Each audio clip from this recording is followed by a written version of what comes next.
Okay. So, what had happened in episode 1? So, we had been blessed by a priest, but this had been an illegal action. Oh no! Priest, because we had been outcasts, born from an outcast. Then, 6 years later, we see a tribe, part of the tribe, or the Nora. You'll hear more about this later. We see more of the tribe, and we go and try and help them with their task.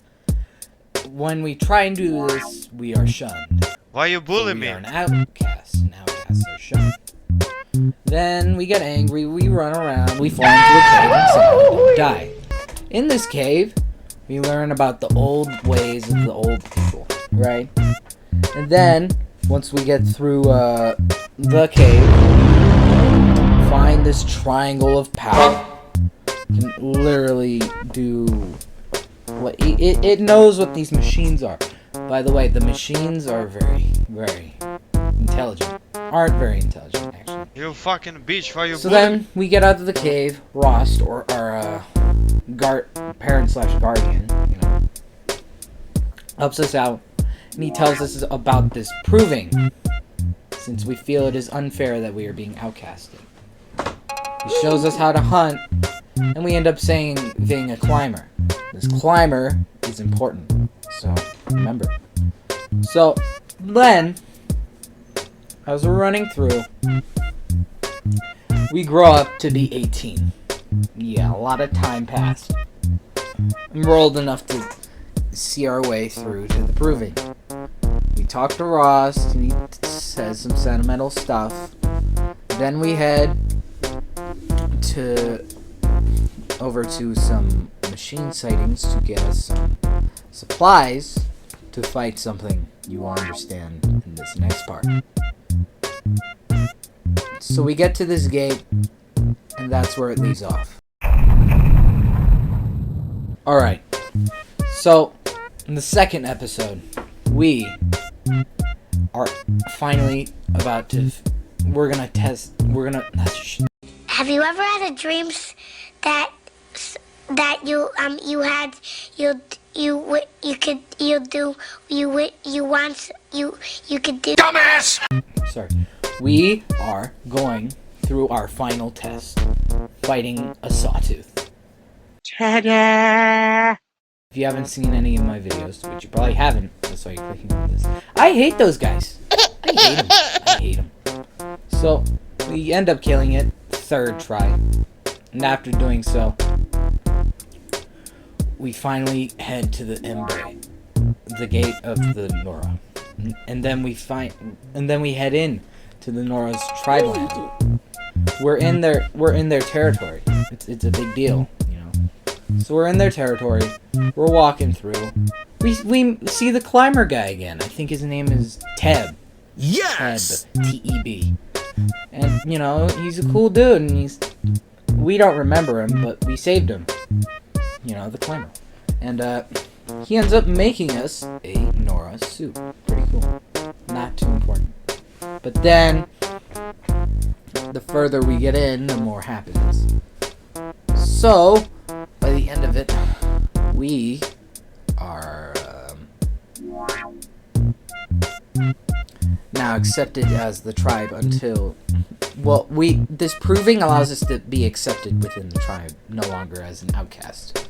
So, we get to the cabins, we sleep, we meet this kid, who I forgot to talk about in part 1, but he is horrible. We don't like him. He gave us a scar on our forehead when he threw a rock at our head. That's not cool. So, anyway, he's talking shit, we talk shit back, and really it's just down to that. Then, we wake up and we actually, before then, we get out of the cabins, and we go to say our final wishes before we leave. Me, personally, said it towards Rost. Not our mother, or not to Freedom. To Rost, or our parent guardian. After this, we head back to the cabins, we sleep, and then the next day, It's the proving. Proving starts. We get the trophy first. Remember this guy. Boss, he fucking shoots it out of our hands. It's not cool. And then we head over and we're really behind. We have to get another trophy and we have to head all the way to the end. And we're behind everyone. Literally everyone. And that's where it ends off. Alright, so in this next episode, we are still continuing. I just ended up starting from, like, where the proving started last time. So, we're, very far behind. We get through some climbing and shit. And now we are at a point where there's two paths. One that's safe and slow, and one where everyone's died on it. No one's ever actually passed. We choose that one. And, we're running through it, and we're catching up really fast. We run through it, shit's falling apart. Some shit's not even there, you know? And there's some crazy, like, pillars, or, like, arcs around. I don't even think that's really important. But we finish in first after going this route, which is pretty nice. So, then, after that, the woman who tells us that we've won has been shot right around, like, her trap or towards her heart. And then, all hell breaks loose. And we learn about this group called the Eclipse. They are very important to the story, and we'll get back to them later. So, then we're killing them. We're doing what we need to do, right?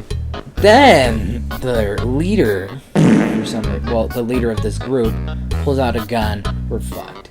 Then we keep fighting, and then towards the end of the fight, Boss and our friend die. Yeah, like just two main characters gone like that. Hold on, I can't snap right. Like that. Crazy, right? Anyway, after that happens, we kill the rest of them. And now, we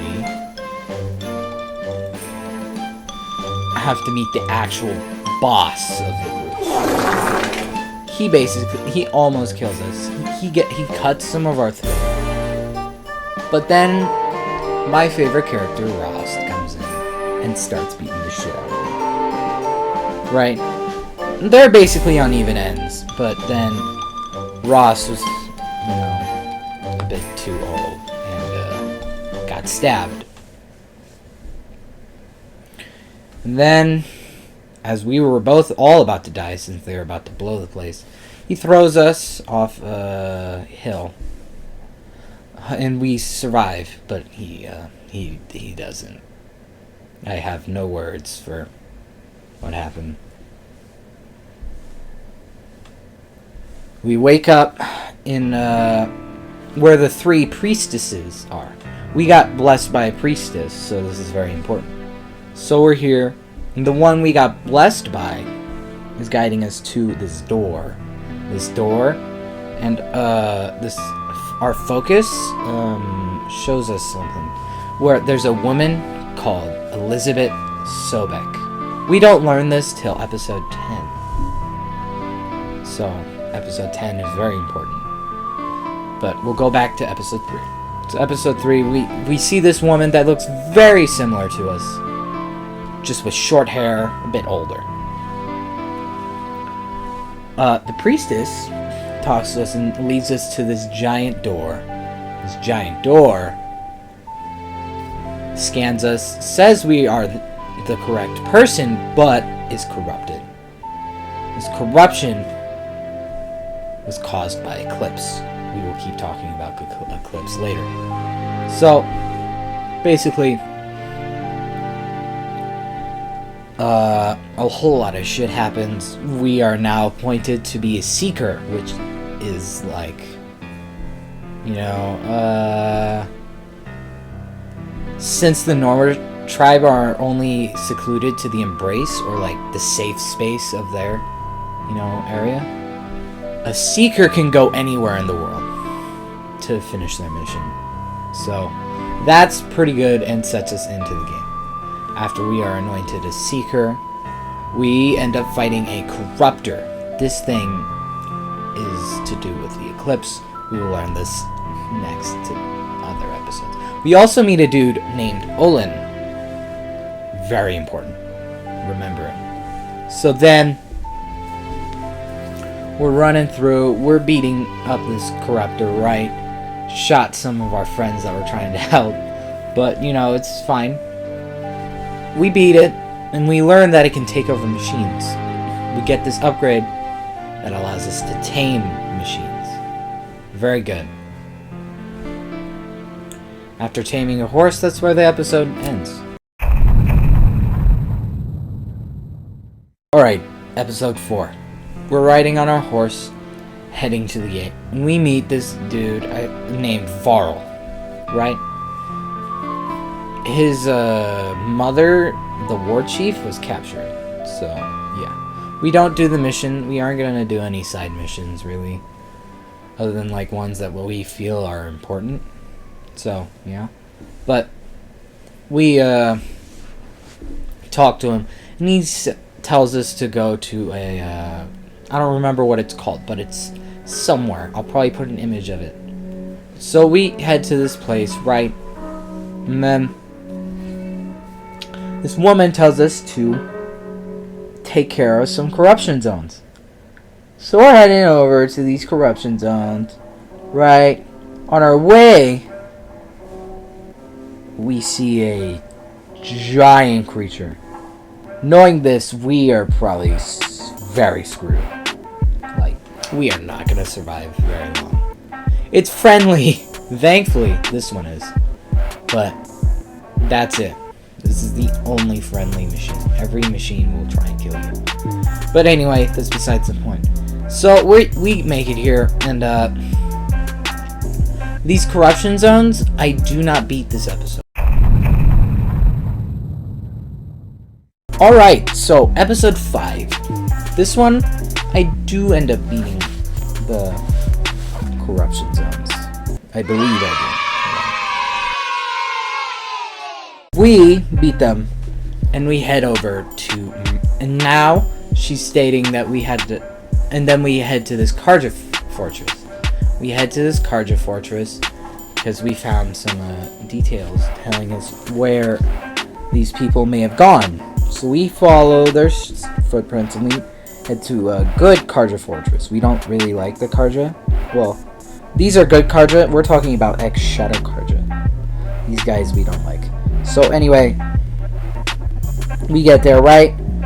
And now,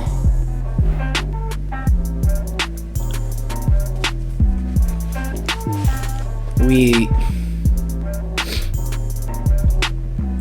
run into insanely giant creatures. We see this giant bird. We see this giant bull. We see this giant T-Rex. I bet you there's way more giant stuff. But anyway, we don't actually get to Meridian yet. Episode 6, we almost do nothing for the story, so we'll just skip through that. Episode 7, we finally make it to Meridian. So, we make it to Meridian, and we talk to Aaron. Aaron tells us about Olin's house. Olin, oh yeah, by the way, they saw us through Olin's focus. Focus is the triangle of power. Sorry I'm explaining so late. But anyway, so we're making our way through, enjoying life, right? And then we find Olin's house, and it tells us a lot. He had a family, and they were going to kill his family if he didn't cooperate. The Eclipse. This is who is doing this. The Eclipse. We don't like them. So, we do this, right? And then we stop there. Yeah, I know. Pretty sure. So, now we are exiting Meridian. we head to this spire, which actually, I think, after some research, is the final boss's arena. So, yeah, sneak peeks if you want to see that. But anyway, so we see the spire, and then we head to Olin, right? So we head to the Olin, or the excavation site, and we start to fight. We don't end up killing the corruptors that he helped awaken. These things were buried. These were destroyed. These actually shouldn't be awake right now, but they are. It's like Ganondorf and the Divine Beasts. They shouldn't be awake, but they are now. So, we're heading through, right? We get killed very easily. So I say, you know what, I'm done for today. And that leads to next episode. Right, this episode's gonna be probably the most hefty. It is my longest video, so anyway, so we beat the corruptors after many attempts, and Olin tells us about what the Eclipse are really doing. They're trying to awaken these creatures, right? Corruptors. There's some called Deathbringers, which we'll talk about in episode 10. So these things, they aren't just doing this for their own self-pleasure. They're doing this because someone's telling them to do so. That person's name, or thing's name, is Hades. Hades, in all caps. Hades is this entity we have no idea of for now. So, after this, we head to a cauldron, which are actually important. Cauldron, which is actually important. For once, I went to do something important. So I head over. This took forever. We're running through, and towards the end, this is where they make machines. Like these things, this is where they make machines, create them, design them, code them. This is where they manufacture all the game's main focus, the machines. So we learn more about the old world. The old world was so advanced, heavily advanced, like super advanced. Like building this shit is insane. Like, oh man. But anyway, we learn how to tame more and more machines. We learn how to tame a sawtooth. Yeah, I love that. I hate these things, but I can tame them. It's great. But anyway, that is what happened throughout episode 9. Alrighty then. The moment you've been waiting for. You should just watch the video. So you don't actually have to watch this all, but I'll give the explanation anyway. So we have now completed this cauldron and are heading towards Maker's End. Well, we're actually getting distracted and want to get a warbow, which has some cool arrows, but we don't, so we'll just skip through that. So we head to Maker's End. This dude, this mysterious caller who helped us actually at the excavation, is now talking to us again, and is going to help us here throughout Maker's End, showing that there's something vastly different here. So we head on over, right? And we go and, do what we need to. So after we do what we need to, we just eliminate the lackeys, right? We head on over to some loud noises. Very explosives, right?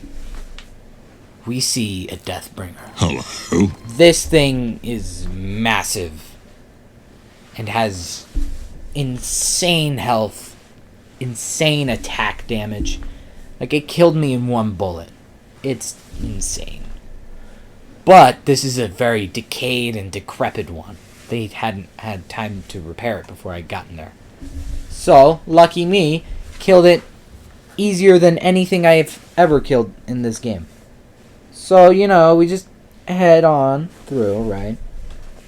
We are now at the entrance of the tower.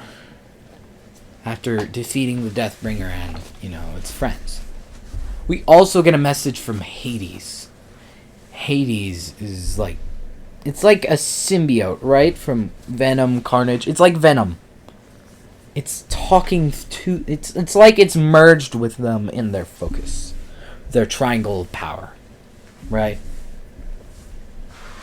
So, we don't know much even now. So that's something for next episode. So, now that we've beaten it, we head up this tower. And at the top, we learn more about Elizabeth Sobek and a dude named Fardo. Fardo created the Peacekeepers and set the world to extinction because there was a glitch in the coding that told them that they were the master instead of, you know, us. They were capable of reproduction. Yeah. They could create more of themselves. What the hell? They could control other machines. They have intensive weapons. And will run on biofuel after, you know, running out of normal fuel. Meaning they'll feast on life to keep themselves sustained. So, that's pretty bad. So the next one of these messages is basically, she comes up with a cure called her Zero Dawn. Not Horizon Zero Dawn. Zero Dawn. We don't know what it is, but it saved us. These unkillable machines were destroyed because of this program, her Zero Dawn. So, now that this has happened, we have to understand that we need to figure this out. After learning all this, we talk to a man named Silence. Silence is the dude who's been talking to us through our focus, or triangle of power. The dude who is trying to help us. And he's been researching this, and our information has just changed everything. We are now going to do episode 11. That is not out yet, but I will be recording this after I record this. So, episode 11 is going to be out by tomorrow. So, hopefully you understood what the story had to offer so far. And I'll see you tomorrow. Bye-bye.